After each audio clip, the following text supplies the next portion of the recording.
Bab 5. Geohistory sebagai ilmu bantu sejarah. A. Geohistory sebagai ilmu bantu sejarah. Jadi sebuah pertanyaan yang umum dijadikan teka-teki yang harus dijawab, apakah sebenarnya yang dilakukan oleh seorang geograf apabila ia membantu sebuah kegiatan penelitian sejarah, atau sebaliknya bagaimanakah seorang sejarawan atau ahli sejarah memanfaatkan hasil telaahan geografi yang dijadikan ilmu bantunya. Dan perlu disadari sampai saat ini bahwa seorang ahli sejarah atau disebut sejarawan hanya mengakui kesaksian masa lampau yang berupa situs sejarah seperti candi, keraton, inskripsi, tulisan dari daun lontar, monografi daerah, sage, tombo, laporan perjalanan orang asing di masa lampau, dan situs sejarah lainnya. Dan menurut Herder, geografi dapat dipakai untuk membantu penelitian sejarah dengan cara menelaah kondisi geografis dari wilayah yang bersangkutan di masa lampau. Dan bagi sejarawan, dunia adalah peradaban. Sedangkan bagi geograf, dunia merupakan permukaan bumi.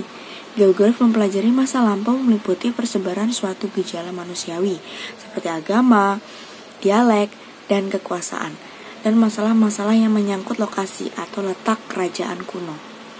Pokok penelitian geografi kesejarahan adalah sejarah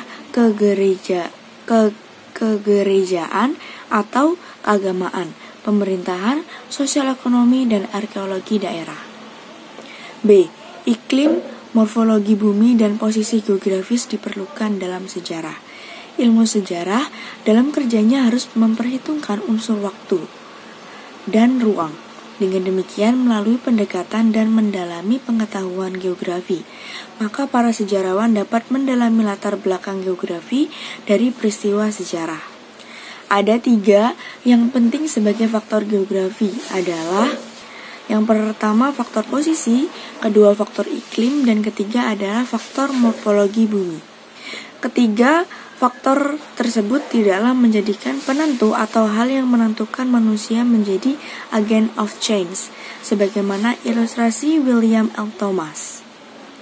C. Hubungan geografis dengan ilmu sejarah dan IPS. Untuk menelaah sejarah yang seluas-luasnya, para sejarawan di Jerman berpendapat bahwa ada 2 golongan ilmu bantu sejarah. Pertama, ilmu bantu sejarah dalam arti luas meliputi sembarang ilmu.